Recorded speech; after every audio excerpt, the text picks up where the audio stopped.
وتابعيهم بإحسان إلى يوم الدين. Tuan-tuan dan puan sekalian, ayo seperti biasa kita mulakan pertemuan dengan memanjatkan doa dan juga hajat permohonan kepada Allah Subhanahu wa taala agar kita ini dikurniakan ilmu yang penuh dengan barakah, ilmu yang menghasilkan kebaikan dan ketaatan, ilmu yang menjadi pelita memimpin perjalanan hidup kita sepanjang umur di atas muka bumi ini sampailah saatnya kita kembali kepada Allah nanti dalam keadaan kita ini diredainya, dikasihinya, dirahmatinya, diampunkan segala dosa dan kesalahan kita dan ditempatkan kita nanti bersama-sama dengan baginda dan Nabi besar kita Nabi Muhammad sallallahu alaihi wasallam. Dengan niat dan doa yang demikian, Al-Fatihah. A'udzu billahi minasy syaithanir rajim. Bismillahirrahmanirrahim. Alhamdulillahi rabbil alamin. Ar-Rahmanir Rahim. Maliki yaumiddin. Iyyaka na'budu wa iyyaka nasta'in. Ihdinas siratal mustaqim. Siratal ladzina an'amta 'alaihim ghairil maghdubi 'alaihim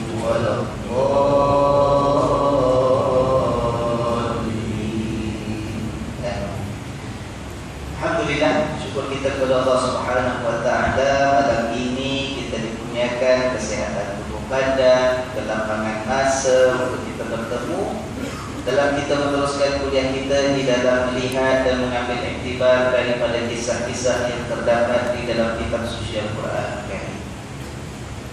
Malam ini ada 3 perkara. Satu, saya nak jawab satu soalan dan pertanyaan yang minggu lepas saya terima. Nombor 2, nak berikan sedikit lagi huraian kepada apa yang kita bincangkan minggu lepas.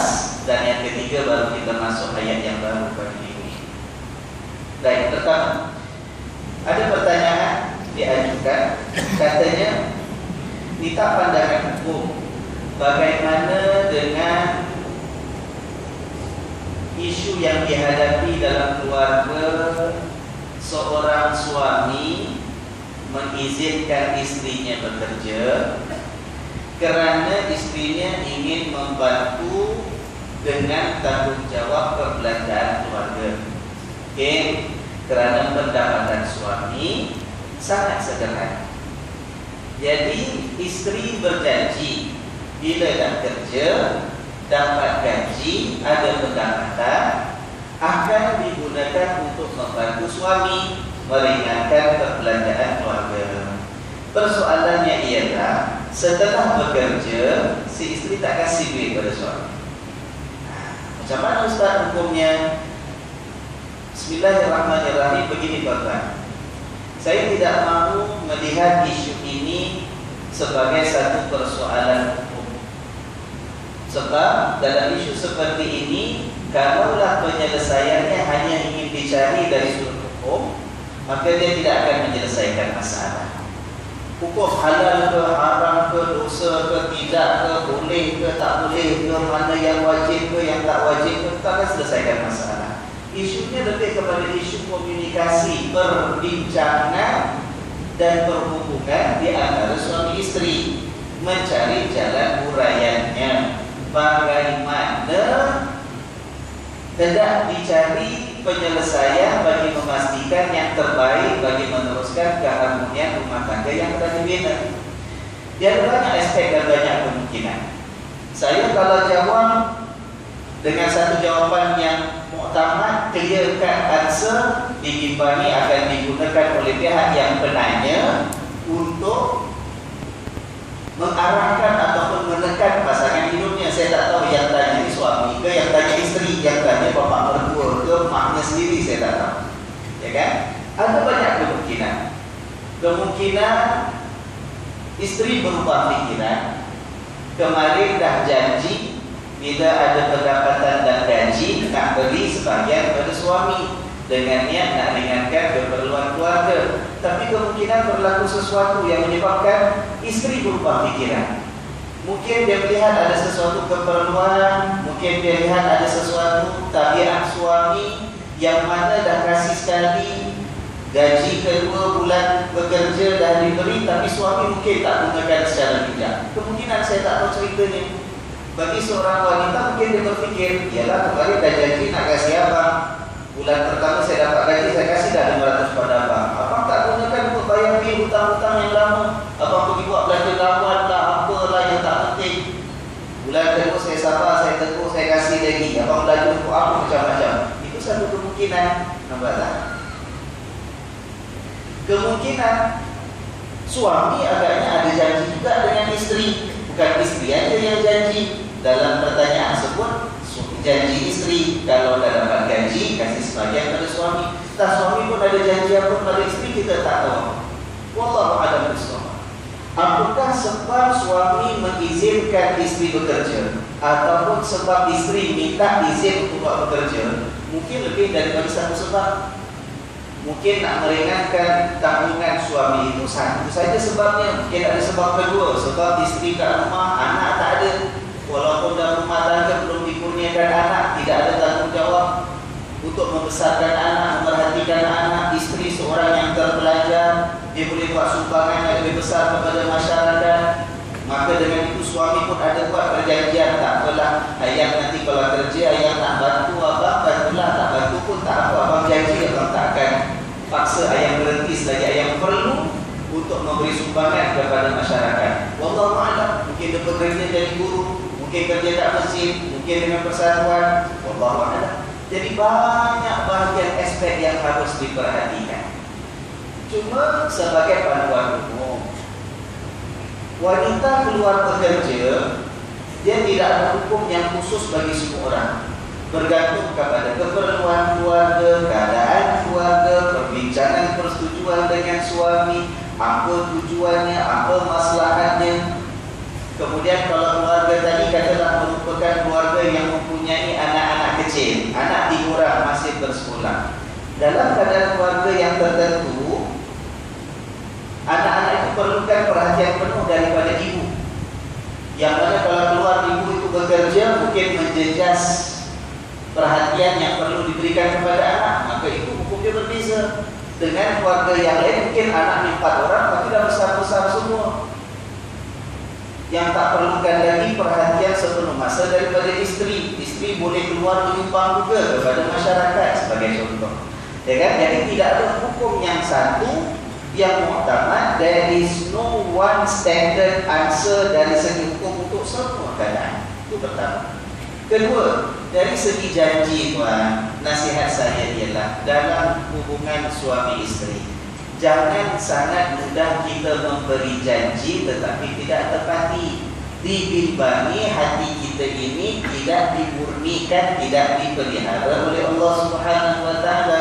Kan kita dah sebut kemarin hadis yang selalu kita dengar, di antara tanda-tanda orang munafik ialah kalau dia janji, dia mungkin suami dengan isteri hidup penuh kasih sayang itu perlu disuburkan. Bayangkan kalau ada hati milik suami atau hati milik isteri, itu dibiarkan dimasuki penyakit ciri munafik dengan sebab berjanji tetapi tidak mampu tepati. Maka sebelum buat janji harus bincang dulu betul-betul, tengok mampu ke tidak ditunaikan, dan bila dah buat janji wajib ditunaikan. Kecuali kalau menunaikan janji yang telah dibuat itu akan menyebabkan sesuatu keburukan yang kemarin kita tidak sangka dan tidak jangka. Itu lain. Kalau kita dah janji, katalah okeylah insya-Allah besok kita jumpa kat masjid solat zuhur. Sebab lepas zuhur mungkin ada urusan nak buat sama-sama, janji sama-sama, wajib ditunaikan. Tetapi kalau berlaku sesuatu keadaan yang menyebabkan kalau pula kita pergi tunaikan janji itu akan menimbulkan kemudaratan yang besar. Katalah pada waktu itu anak kita jatuh sakit kuat pukul 11 pagi, ya kan? Datang semputnya apa, bahaya, kena bawa pergi hospital. Maka kalau nak tunaikan janji juga, anak itu dibiarkan kat rumah, apa tak boleh hantar, apa wajib tunaikan janji di pekawan kat masjid. Mana mudaratnya lebih besar, ya kan? Itu kita buat pertimbangan. Jadi banyak aspek. Sebab itu saya ni jenis orang yang tak berapa berminat kalau ada soalan-soalan tentang isu-isu kekeluargaan, nak terus beri jawapan. Kena faham orangnya, kena faham masalahnya, kena faham latar belakangnya, baru boleh duduk berikan penerangan. Nah, kalau setakat kertas, secara umum tak akan mampu saya berikan jawapan. Takut kita beri panduan, tetapi panduan itu memutarankan. Ya, urusan keluarga bukan semua selesai masalah hukum. Malah kalau kita lihat tuan-tuan ya, kalau kita baca hadis-hadis Nabi SAW, hadis hidup bersama Nabi, hidup bersama dengan keluarga, hadis tentang Nabi hidup bersama dengan sahabat SAW ya. Dalam banyak-banyak hadis Nabi itu berikan panduan, Nabi memberikan jawaban. Agak-agak lebih banyak orang tanya tentang apa hukumnya ya Rasulullah, halal ke haram ya Rasulullah, ini sunat ke makruh, ataupun lebih banyak pertanyaan dan jawapan itu lebih kepada panduan dan bimbingan untuk mengukuhkan ketakwaan dan hubungan kita itu menjadi akrab. Para sahabat tak banyak tanya masalah hukum, tengoklah hadis-hadis yang ada. Dalam keluarga pun tak timbul masalah banyak tentang hukum. Sebab hubungan manusia dengan manusia itu lebih banyak bersangkutan dengan isu keperluan, isu masa depan, keutamaan, perasaan, perhubungan, ya kan? Di samping itu ada sedikit masalah. Ya, jadi suami istri selesaikan dengan cara baik untuk bincang-bincang. Jangan tengah penat nak bincang masalah yang berat. Jangan tengah marah nak bincang masalah-masalah yang parah. Akhirnya untuk keluarga kita tenang-tenang, ajak pergi makan sate baik lebih, katalah jalan kurang, di bawah sinaran lampu pula sinar rembulan. Tapi maghrib jangan lupa lah, sambil makan sate sambil bincang baik-baik, ya kan? InsyaAllah Allah berikan jalan keluar kepada isu yang dihadapi. Yang kedua, sebagai lanjutan apa yang kita bincangkan ayat minggu lepas, ayat keberapa? 86. Tentang ucapan salam. Ingat tak? Kita katakan kemarin persoalannya kita. Boleh ke tidak kita menjawab salam yang diberikan oleh orang bukan Islam? Ingat tak kita bincang, ada pendapat kata boleh, tapi yang ringkas jawab wa'alaikum saja. Al-Imam Al-Sya'bi mengatakan jawab boleh dengan wa'alaikumussalam, bukan wa'alaikum saja. Al-Hasan Al-Basri kata wa'alaikumussalam warahmatullah pun boleh. Itu dah kita bincangkan kemarin ya. Kita kata yang hadis Nabi pesan, kalaulah ahli kitab memberikan salam kepada kamu, maka hendaklah kamu jawab dengan ucapan wa'alaikum. Ingat tak ada hadis itu? Saya kata hadis itu sebenarnya ada kaitan dengan satu kisah ataupun peristiwa. Kan ada sekumpulan orang Yahudi datang jumpa Nabi, waktu itu ada Sayyidatuna Aisyah. Mereka mengucapkan apa? Bukan Assalamualaikum, bukan Assalamualaikum. Celaka kau ya Muhammad sallallahu alaihi wasallam. Ingat tak kisah tu? Baik. Jadi berdasarkan kisah tadi, kita kata yang Nabi pesan kalau orang Yahudi ataupun orang ahli kitab memberikan salam, kita jawab dengan wa'alaikum saja, khusus kisah itu. Tetapi secara umum, ayat yang kita baca kemarin, Allah kata kalau orang berikan salam, kita jawab dengan yang baik seumpama itu, kalaupun tidak yang lebih baik. Allah tak kata hanya orang Islam beri salam saja kita jawab salam, ya kan? Nah, ada pertanyaan sampai kepada saya. Cuba perhatikan pertanyaan. Ini sedikit kita kata imbasan ataupun sentuhan sedikit satu aspek dalam ulum Al-Quran dalam memahami tafsir dan mengeluarkan hukum daripada ayat Al-Quran. Ada seorang bertanya dengan saya, Ustaz, saya rasa tak perlulah kita berikan pembentangan berfungsi dengan masyarakat tentang pendapat yang mengatakan kalau orang bukan Islam beri salam selagi dia bukan orang yang musuh dengan agama Allah ya. Orang Islam, orang bukan Islam biasa. Tak payah kita beritahu dengan masyarakat ada pendapat kata kita boleh jawab salam dia dengan wa'alaikumussalam. Kita mesti tegas juga. Kalau orang bukan beriman, orang bukan Islam, pendapat yang kita kongsikan dengan masyarakat mesti jawab wa'alaikum saja sudah.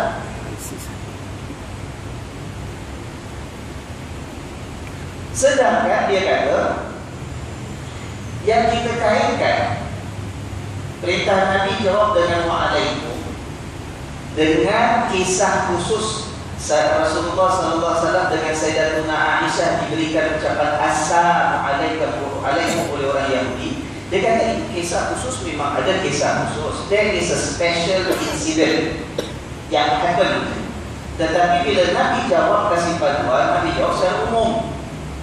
Nabi kata bila orang-orang ahli kitab beri salam, jawab wa'alaikum sahaja. Lalu dia sebut satu kaedah. Ini cukup faham ya. Ada kaedah dalam ulum Al-Quran menyebut bahawa al-ibratu bi umumil lafzi la bi khususis sabab. Dalam kita baca ayat Al-Quran, kita nak mengeluarkan satu pandangan dan satu pendirian. Kaedahnya ialah kita mestilah berdasarkan kepada lafaz yang umum. Perkataan umum itu yang jadi hukum kita. Tentang dia khusus sebab cerita yang tertentu, itu tak menjadi perkiraan kita. Faham tak maksudnya? Ya kan? Dia kata kisah Aisyah dengan Rasulullah SAW kisah khusus. Kisah khusus tidak menjadi perhitungan. Yang jadi perhitungan ialah perintah Nabi itu umum. Nabi punya perintah, lafaz yang Nabi gunakan ialah kalau orang ahli kitab beri salam kepada kamu, jawablah dengan wa'alaikum. Dia kata pakai itu sudah ustaz umum. Buat apa kita nak tengok pada khusus cerita tentang Aisyah dengan Nabi SAW dengan kumpulan Yahudi tadi? Maka tuan-tuan begini kita kata, bukan maksud kaedah itu ialah kita ini mengambil hukum daripada ayat Quran dengan umum sama sekali 100% mutlak. Tidak. Bukan bermakna kaedah itu menuntut kita bila kita nak faham ayat Quran, kita ketepikan sama sekali kisah yang ada di sebalik turun ayat tersebut, ataupun kisah yang berlaku di sebalik sesebuah hadis Nabi SAW. Tak boleh buang sama sekali. Sebab kalau kita buang kisah-kisah itu tak diambil kira, itu yang jadi pegangan kita kadang-kadang keliru. Ayat itu cerita tentang sesuatu keadaan yang tertentu, kita nak umumkan sama sekali. Sebagai contoh ya, sebagai contoh, ada ayat dalam Al-Quran yang menyebut lebih kurang maksudnya ialah bunuhlah orang-orang musyrikin, bunuh mereka di mana sahaja kamu berjumpa dengan mereka. Ada ayat Quran, Allah kata orang musyrikin ni bunuh aja. Jumpa kat mana pun, asal jumpa bunuh aja. Tuan-tuan, lafaz ni umum. Allah tak cakap orang musyrikin orang yang macam mana A, B, C, ciri-cirinya. Tak ada. Umum orang musyrikin. Allah kata bunuh. Allah kata mana saja jumpa, mana aja. Kat pasar, kat tepi padang, bawah bukit, atas bukit, tepi jalan, mana saja kata Allah SWT. Nah, kalau kita tak cermat, kita ingat kita tahu ulum Quran, kita ingat kita tahu kaedah yang para ulama gunakan, kita pakai kaedah tadi, kita kata yang diambil kira ialah umum lafaz, bukan khas khusus sebab ceritanya. Apa jadi dalam hidup kita? Kalau kita faham Quran macam begitu pun mana tembak sini, sembelih aja leher dia, tak rasa bersalah pasal Quran cakap macam. Tapi nak faham maksud ayat itu, kena ambil kira apa cerita di sebaliknya, supaya kita faham suasananya, latar belakangnya. Rupa-rupanya ayat itu cerita tentang waktu peperangan berhadapan dengan musuh Allah yang nak menghancurkan Islam zaman Nabi SAW. Zaman peperangan berlaku itu, bila datang pertempuran dengan musuh sedang mengangkat senjata, kita tak bunuh dia, dia bunuh kita. Kita tak tewaskan dia, dia hancurkan agama kita. Sebagai contoh kan, terang-terangan musuh itu tak boleh kasih can lah. Jumpa orang macam itu dalam suasana peperangan, bunuh. Perang. Betul? Boleh tak kita kata ayat ni kita kena tengok umum lafaz saja ustaz, jangan tengok kisah dia. Tak tengok kisah kita tak faham, main umum semua sekali. Ayat minggu lepas ya, Rasul sallallahu alaihi wasallam katakan, kalau ahli kitab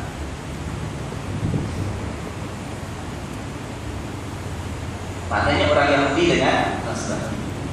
Beri salam.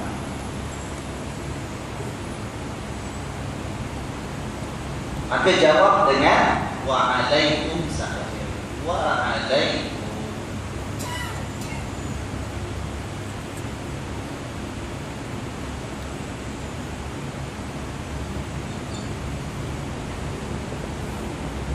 Ya kan? Baik. Umum. Dia kata umum Ustaz, tak payah cakap ini. Ini pasal orang yang tertentu, pasal kisahnya kisah yang tertentu kemarin. Maka Ustaz, aku sibuk nak cakap Ustaz, kalau jiran orang Kaisar, kalau dia beri salam, nak jawab waalaikumsalam, tak apalah Ustaz, tadi pun nak cakap. Saya kata, kita kena tengok umum lafaz dengan khusus sebab dia ada peringkat-peringkat yang berbeza. Lihat ya, ahli kitab kalau beri salam, kisahnya ahli kitab Yahudi, ada satu kumpulan Yahudi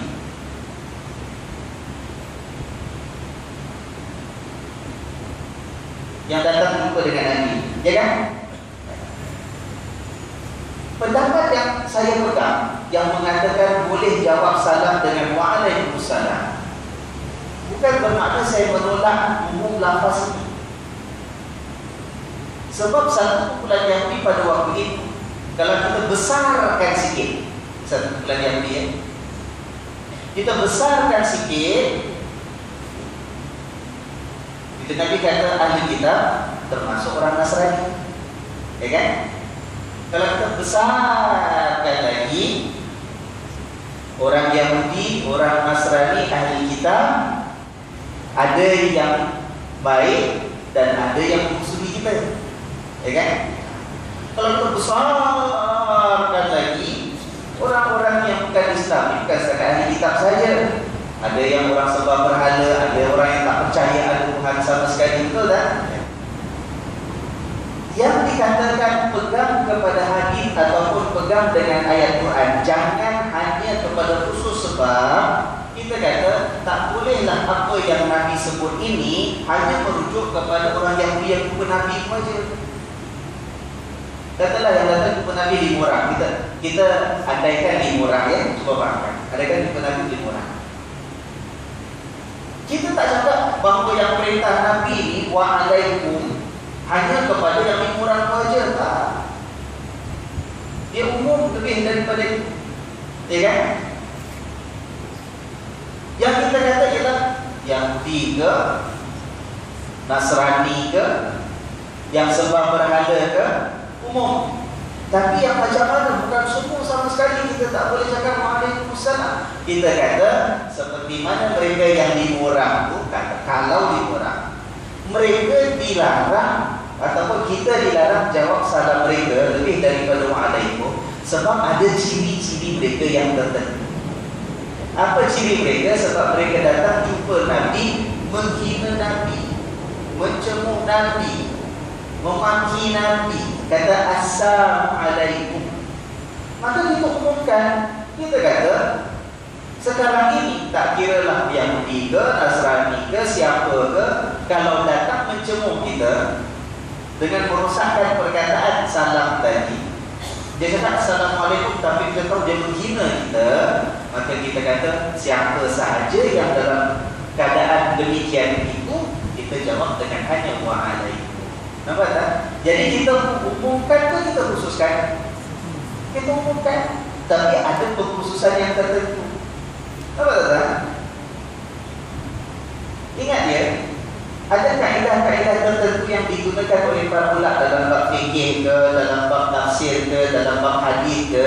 Jangan kita dengar satu statement, satu frasa, terus kita kata, oh inilah kaedah kita gunakan, terus kita punya pendapat itulah sahaja yang betul. Tak? Dia ada perinciannya. Ayat Quran memang pakai lafaz umum, bukan kisah yang khusus sahaja. Kalau misal kata ada ayat Al-Quran yang cerita tentang keburukan satu golongan munafikin, sebagai contoh, orang munafik tak buat apa, Allah turunkan ayat menyindir mereka. Nampak tak? Itu khusus. Maka kita katakan bukan hanya mereka sahaja yang diterimakan teguran seperti itu. Siapa sahaja selain orang-orang munafikin itu pada zaman Nabi, siapa sahaja selain mereka, zaman kita ke munafik ke bukan munafik, kalau buat benda yang sama, maka dia layak mendapat teguran seperti itu daripada ayat Allah Subhanahu. Kita umumkan, ya kan? Kita umumkan. Jangan sampai kita ini mengumumkan sesuatu ikut suka-suka hati kita. Contoh ya, contoh.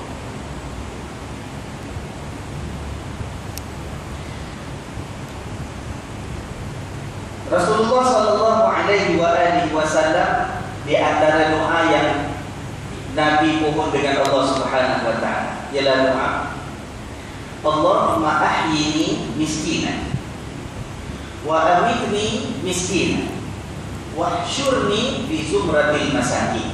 Ini doa Nabi. Ya Allah, Engkau hidupkanlah aku sebagai orang miskin. Engkau matikanlah aku juga sebagai seorang miskin. Dan nanti pada hari kiamat Kau himpunkan aku bersama-sama dengan orang-orang miskin. Apa? Doa siapa ni? Doa Nabi SAW. Nabi minta hidup sebagai orang miskin. Nabi minta kalau datang ajal maut mati sebagai orang miskin. Nabi minta nanti pada hari kiamat bila manusia dibangkitkan kembali, Nabi minta dihimpunkan sama-sama dengan orang-orang miskin. Kalau kita tidak hati-hati, kita ni main ayat, hadis, perkataan terus tangkap begitu saja. Kita tengok mana, kita pun pakai makna begitu saja. Apa yang ada dalam pemahaman kita bila kita dengar hadis? Apa yang kita faham?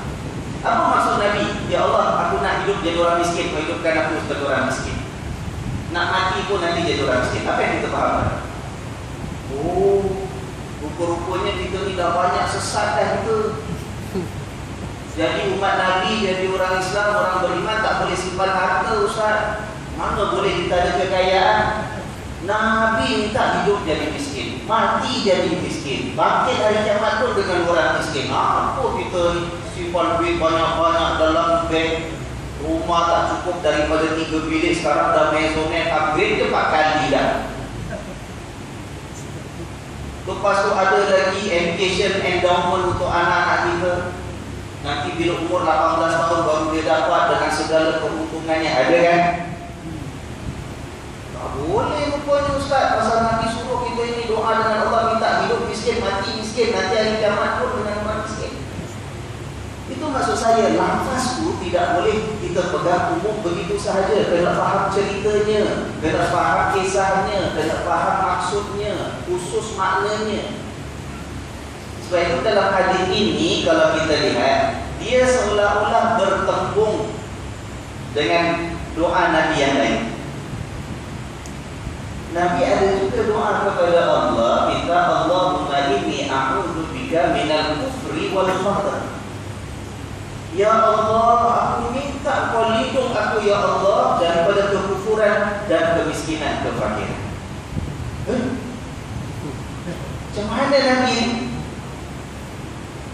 Sekejap minta nak jadi orang miskin, sekejap minta Allah lindung tak nak jadi orang miskin. Macam mana tu? Sebab itu saya katakan kena faham maksud hadis apa. Ada umum, ada khusus. Sebab itu Imam Syafi'i menyusul ilmu usul fikih itu ada bab al-'am dengan al-khas, al-mutlaq dengan al-muqayyad. Sampaikan murid beliau Al-Imam Ahmad bin Hanbal mengatakan, sebelum guru kita Imam Syafi'i menyebut dan menguraikan tentang al-'am dengan al-khas, seolah-olah sebelum itu orang tak faham sangat tentang al-'am dengan al-khas. Itu panjang cerita. Jadi kalau kita lihat seperti mana yang disebut oleh Al-Imam Ibnul Athir, beliau mengatakan maksud Nabi dalam doa tadi minta hidup jadi orang miskin, mati sebagai orang miskin. Itu miskin maknanya apa? Bukan miskin tak ada harta, bukan miskin itu tanpa kedana. Tapi doa Nabi minta hidup miskin, mati miskin, ialah miskin maknanya tawadhu'. Tahu tawadhu' tak? Orang rendah hati. tak sombong, tak bongkar, tak besar kepala. Itu maksud miskin yang dalam doa Nabi. Bukan miskin tak ada harta, tidak. Sebab ada yang ada daripada zaman jahiliyah sampai zaman Nabi dan diutus oleh Allah sampai zaman sekarang. Rata-rata lah kalau kita banding antara orang yang banyak harta dengan orang tak ada harta, biasanya lah umumnya yang sombong siapa? Kalau ada sombong pun yang sombong siapa? Yang banyak harta. Kalau miskin lah sombong, apa sebabnya? Ya kan? Itu permintaan Nabi. Kalau orang Islam ini disuruh hidup miskin, mesti Nabi dah tegur sahabat-sahabat yang kaya raya. Sayyidina Utsman, Sayyidina Abdul Rahman bin Auf. Tapi sebaliknya, Sayyidina Utsman, Sayyidina Abdul Rahman bin Auf, saudagar, hartawan, jutawan waktu itu malah termasuk dalam senarai 10 orang yang dijanjikan akan masuk surga. Nabi kata tangan yang di atas lebih mulia daripada tangan yang di bawah. Maknanya apa? Kena usaha jadi tangan yang di atas. Macam mana nak jadi tangan yang di atas kalau tidak mempunyai kelebihan harta? Apa tak? Jadi ada lafaz umum, jangan terus ambil hukum begitu sahaja. Nabi betul pesan, bila diberikan salam oleh orang ahli kitab, jawab dengan wa'alaikum, umum. Tapi kita kata ada perincian-perinciannya. There must be distinction between details yang ada. Orang bukan Islam beri salam, orang siapa? Orang bukan Islam yang macam mana? Bentuk dia beri salam bagaimana ukurnya? Baru kita jelas kenapa ada ulama mengatakan boleh jawab ucapan salam mereka dengan wa'alaikumussalam. Jelas tak kita? Kalau tidak nanti semua ayat suka-suka kita. Ayat perang, ayat bunuh orang, kita main tembak sembarang aja. Susah kita jadi. Ya, boleh? Wallahualam. Baik, hari ini kita pindah kepada satu kisah yang berlaku zaman Nabi sallallahu alaihi wasallam. Masih lagi dalam surah An-Nisa. Cuba tuan-tuan lihat ayat 94.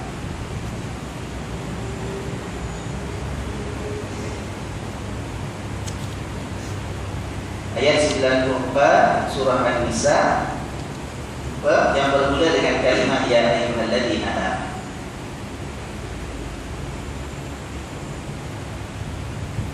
Baik.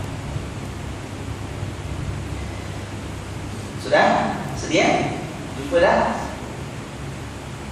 A'udzu billahi minasyaitonir rajim.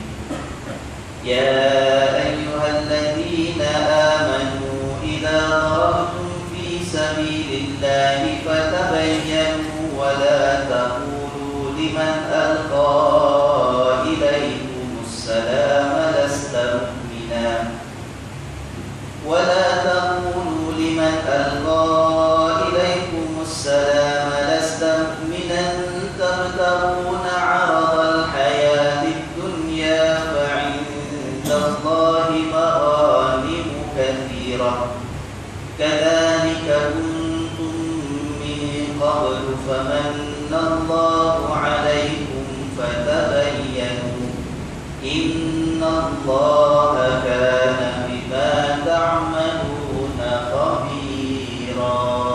صدق الله. Yang bermaksud, wahai orang-orang yang beriman, sekiranya kamu itu dalam perjalanan fi sabilillah, maknanya dalam pasukan yang berjuang di jalan Allah untuk berhadapan dengan musuh. Fatabayyanu, maka hendaklah kamu siasat dulu, maka hendaklah kamu selidik dulu. Betul terjemahan yang tuan-tuan ada? Betul? Teliti dulu, investigate. Okay? Siasat, teliti dulu.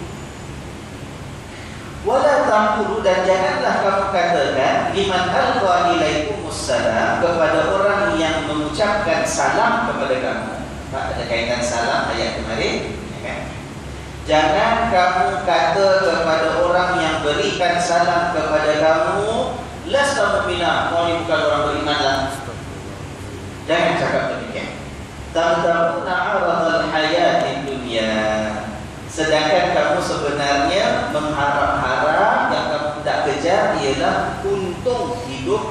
harta dunia itu yang kamu takkan. Fa'indallahi maghanimu katsira. Maka ketahuilah bahawa di sisi Allah itu sebenarnya ada keuntungan yang sangat besar. Kisahnya apa tuan? Jadi rumusan ayat ini ialah Allah ingatkan pada orang beriman. Hai orang beriman, kalau dalam suasana perang kamu keluar untuk berjuang di jalan Allah sekalipun, kalau ada orang berikan salam kepada kamu, jangan cepat-cepat katakan kita nafikan, kita tolak, tak boleh pakai punya salam, bukan orang Islam. Tak boleh. Tapi kata tabayyanu, selidik dulu, teliti dulu, cek dulu, siasat dulu. Manalah tahu dia betul-betul Islam, cuma kita tak kenal. Coba. Ya kan? Siasat dulu. Kisahnya apa tuan? Kalau kita buka kitab-kitab tafsir, sebab nuzul ataupun kisah di sebalik turun ayat ini ada beberapa riwayat.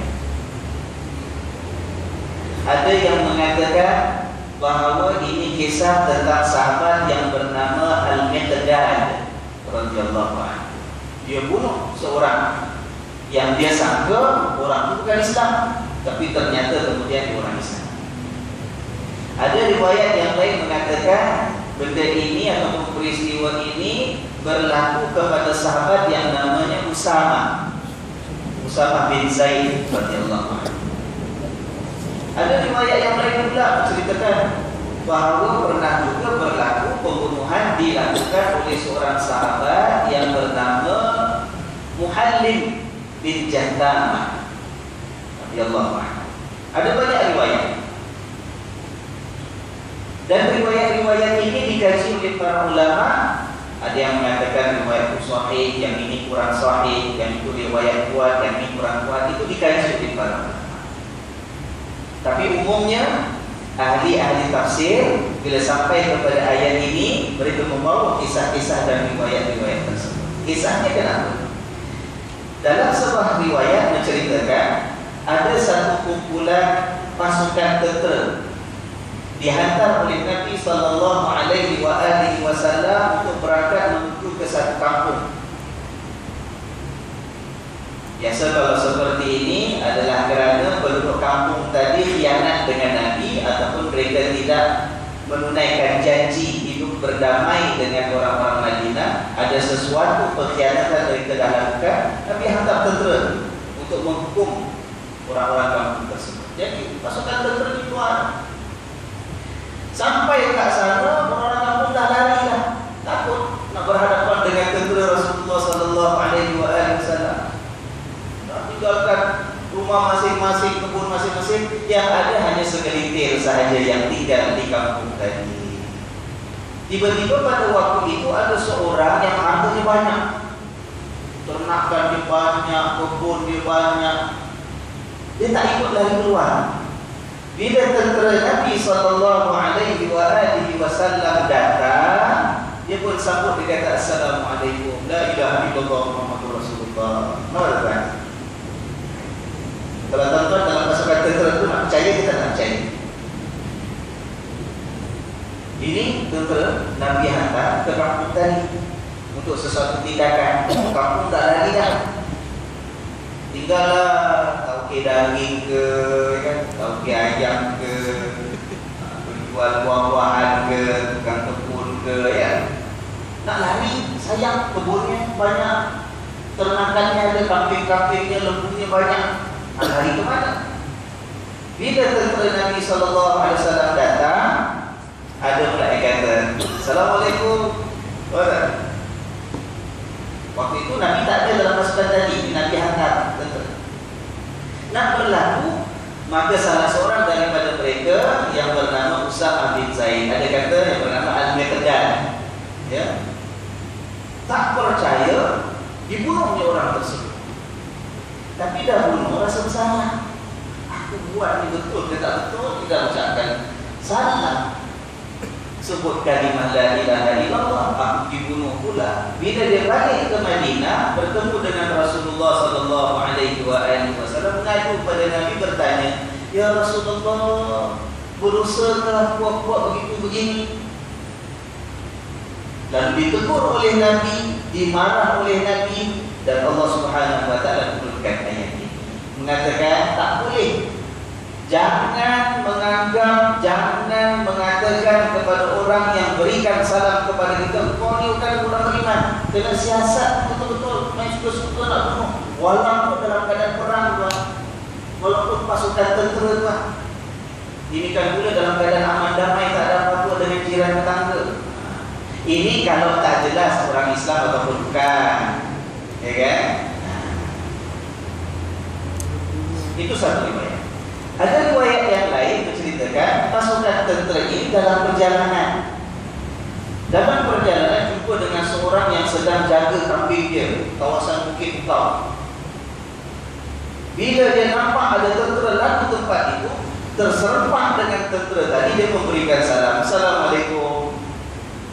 Jadi ada di kalangan tentera itu ada sahabat Nabi yang mengatakan ini sebahagian daripada musuh, tak boleh kita lepaskan. Ini menyamar aja dari kambing, bunuh. Lebih kurang begitulah ya, dibunuh. Itu riwayat yang lain.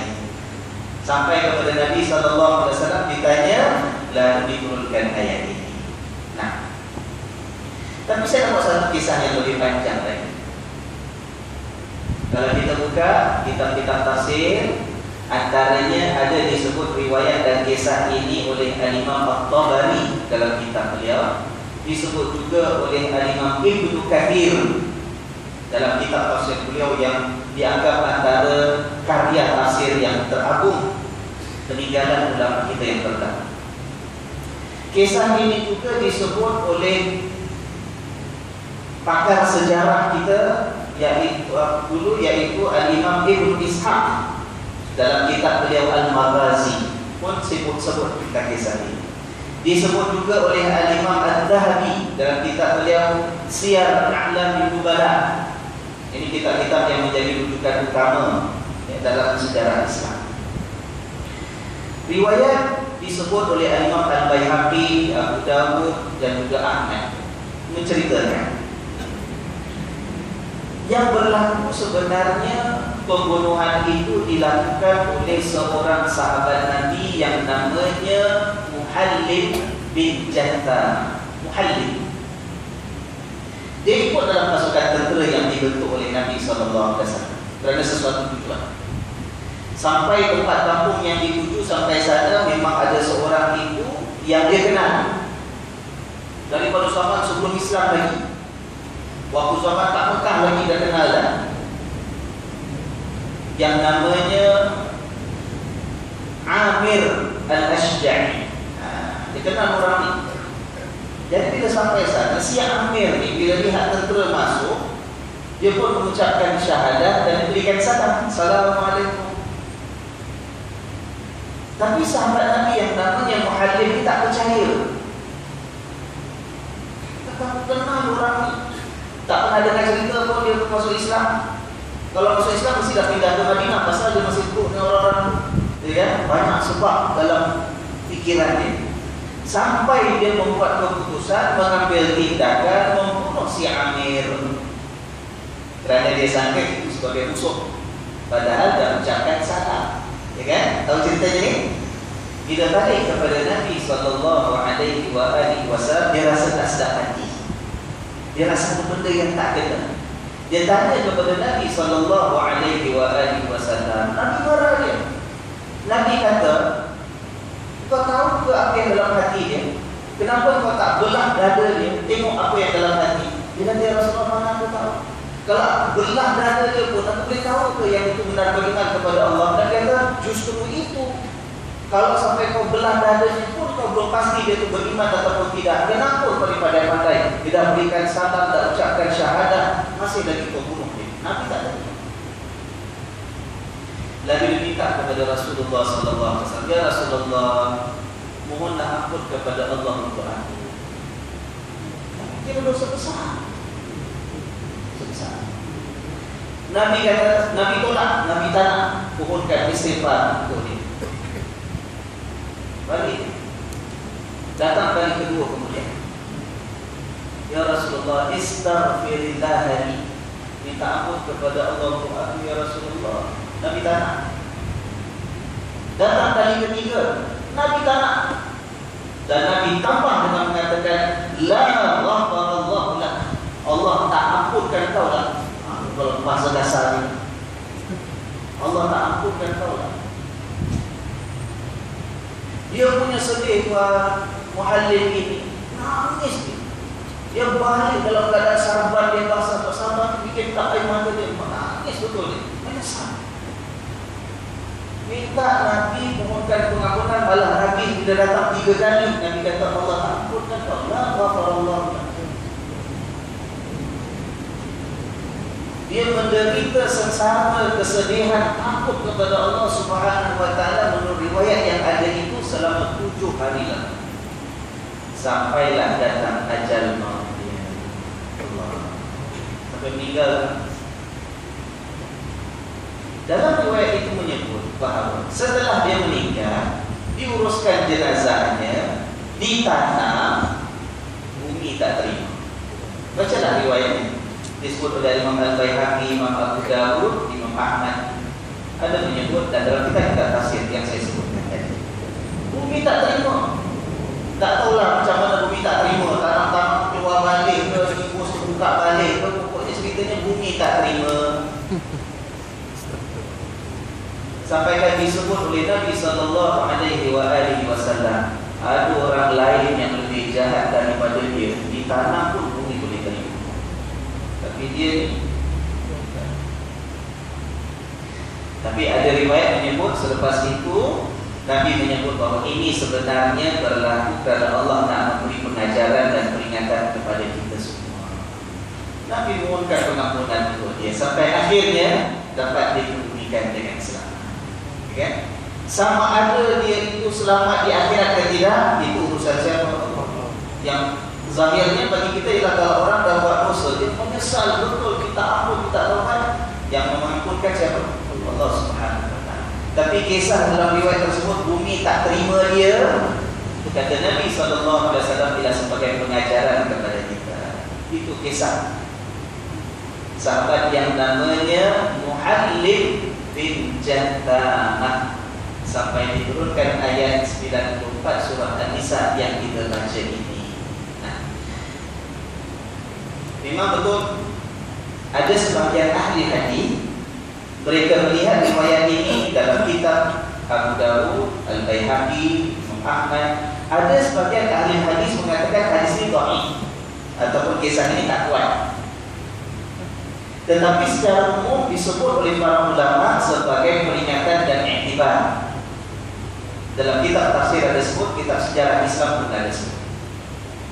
Cuma tuan-tuan, ingat ya, satu lagi peringatan. Kita sebagai umat Islam, bila kita belajar tentang hadis, kita gairah nak kenal tentang hukum Allah Subhanahu wa taala.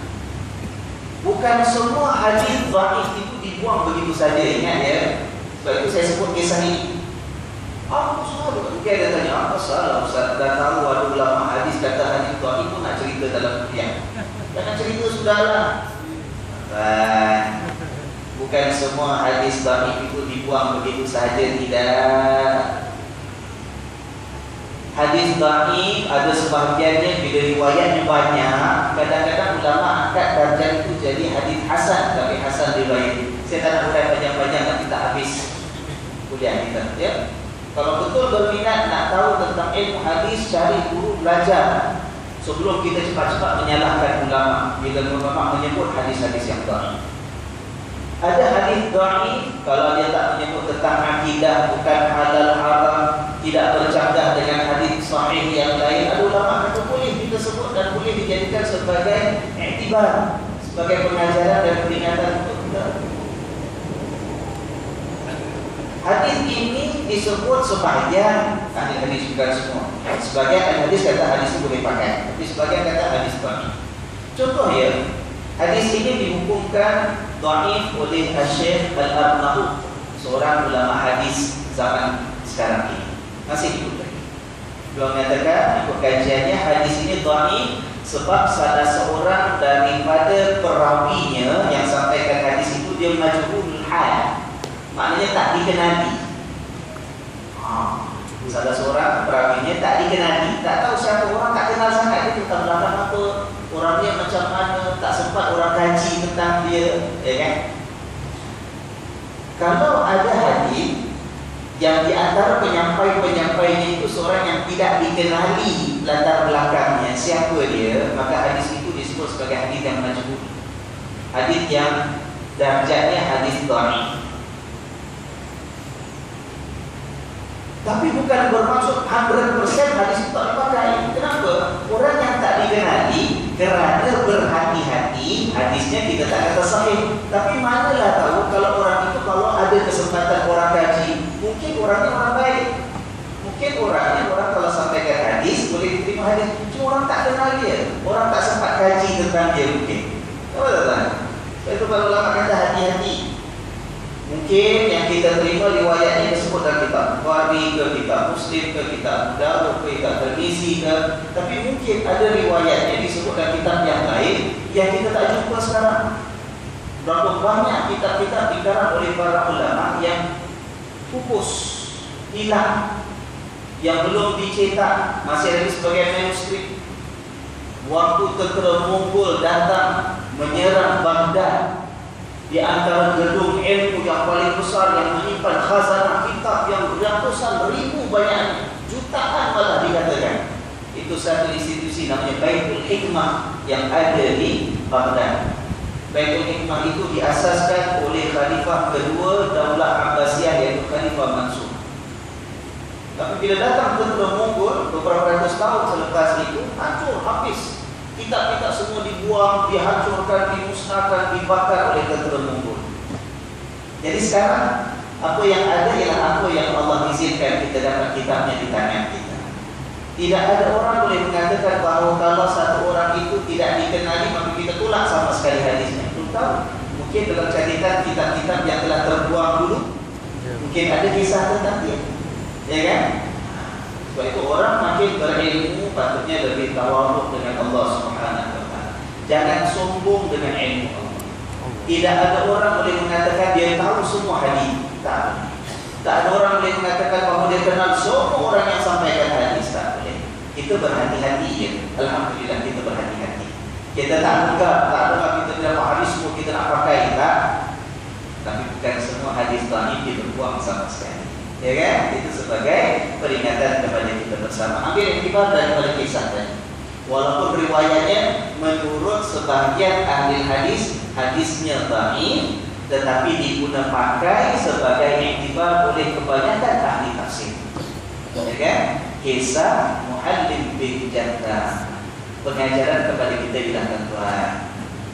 Bila kita berhadapan dengan seorang insan yang kita tidak tahu latar belakang, tapi zahirnya ada tanda-tanda yang menunjukkan dia itu orang Islam. Zahirnya dia beri salam sebagai contoh, Assalamualaikum. Walaupun orang kulit putih, walaupun tak tahu cakap Melayu, tak orang datang daripada mana, orang bangsa apa, datang Singapura, datang jumpa kita. Excuse me sir, Assalamualaikum. I need to go to this place. Can you please show me the direction to this such places? Assalamualaikum. Kita tak kenal dia, tapi saya beri salam. Kenapa? Dalam hubungan manusia dengan manusia, insan dengan insan, agama Allah mengajar kita untuk bersangka baik dulu. Jangan syahwat sangka. Terima dulu yang zahirnya. Jangan terus kita tolak masalah mana tak. Konon-konon nak beri salam, jangan. Walaupun yang kulitnya putih, matanya sepek, hidungnya kemek, dia kan? Mana punya? Jangan. Kita dengan kita. Tengok gaya apa gaya macam ni, tak orang Filipin mana, ke orang Islam pada mana nak beri salam, Assalamualaikum, Assalamualaikum. Jawab dulu Tuhan, Waalaikumsalam. Nak pastikan. Kalau dalam keadaan perang, takut kita sampai terbunuh orang, tersilap, kena periksa dulu, siasat dulu.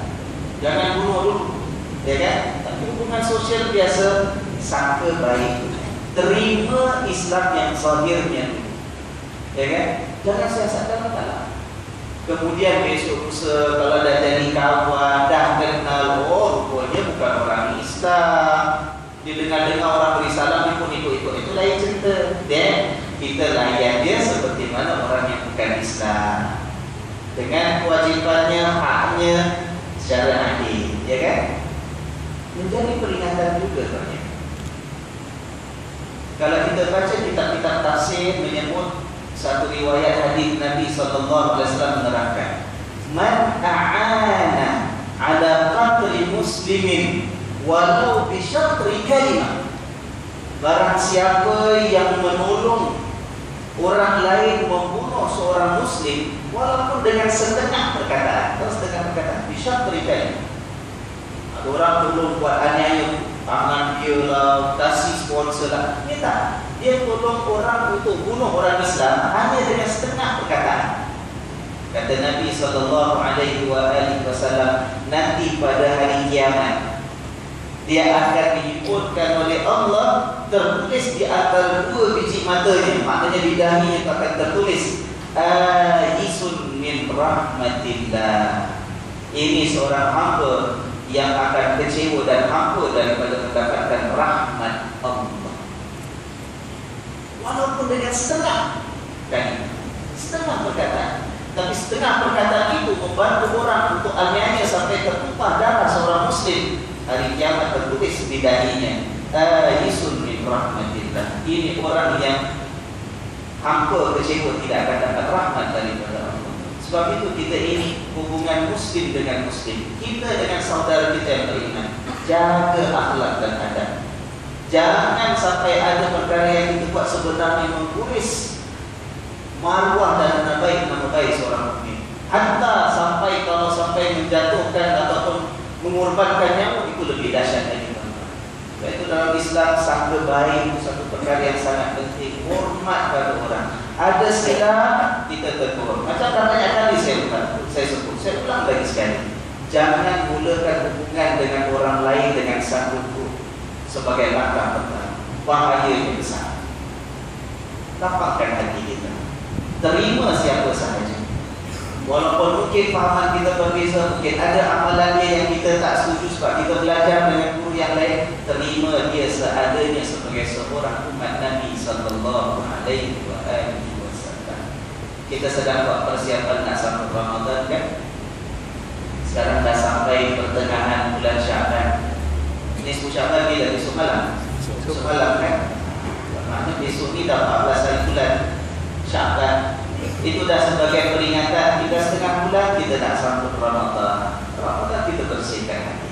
Ramadan bulan kita ini mengukuhkan ikatan hubungan kekeluargaan, persaudaraan umat Islam sesama kita.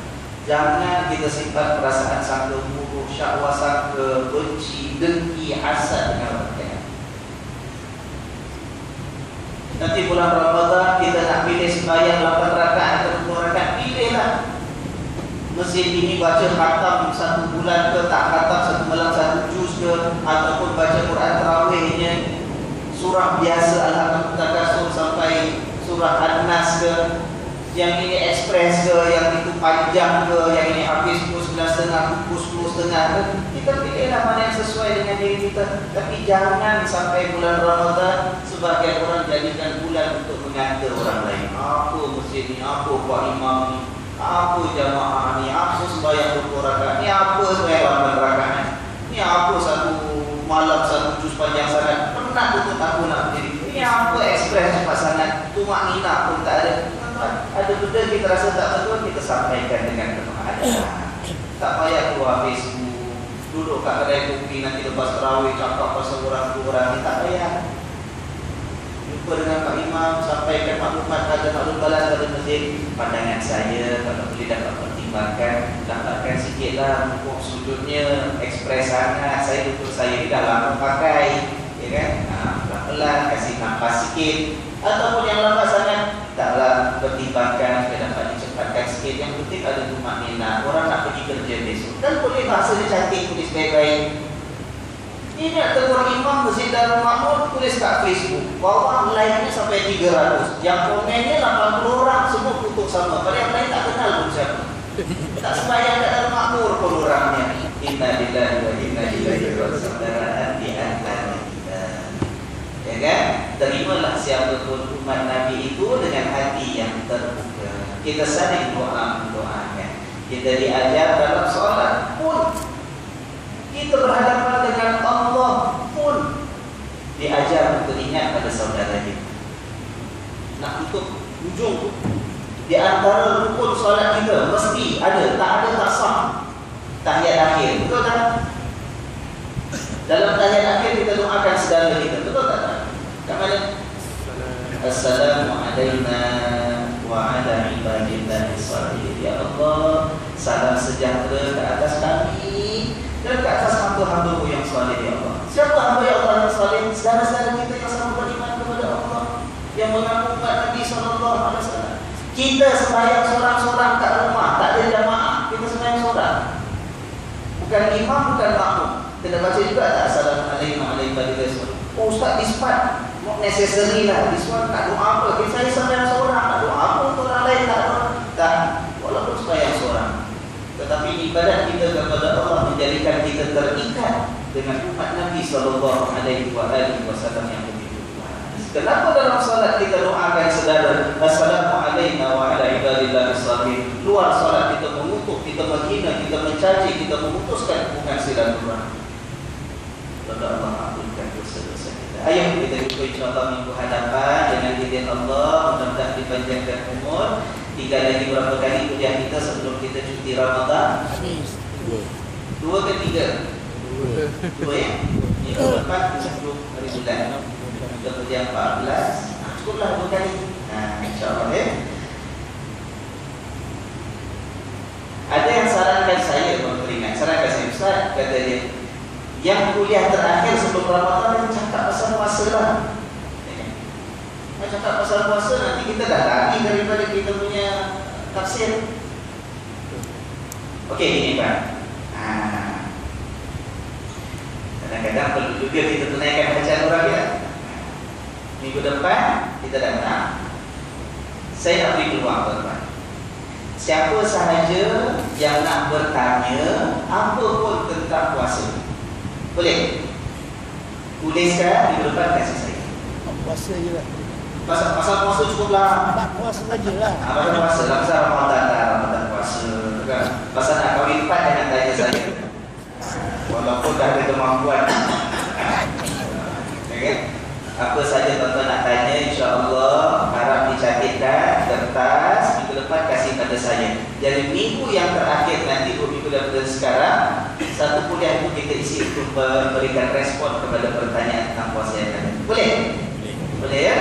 Kalau misalnya kata soalan ada 10, alhamdulillah 10 saya rasa boleh jawab habis dalam tempoh 1 jam. Kalau 20 insya-Allah itu gini boleh jawab. Kalau 300 saya pilihlah mana yang sesuai. Ada sesuai untuk satu kuliah yang terakhir. InsyaAllah ya, minggu depan tulis, catat, berikan kepada saya untuk saya jawab dalam kuliah yang terakhir nanti 2 minggu daripada sekarang.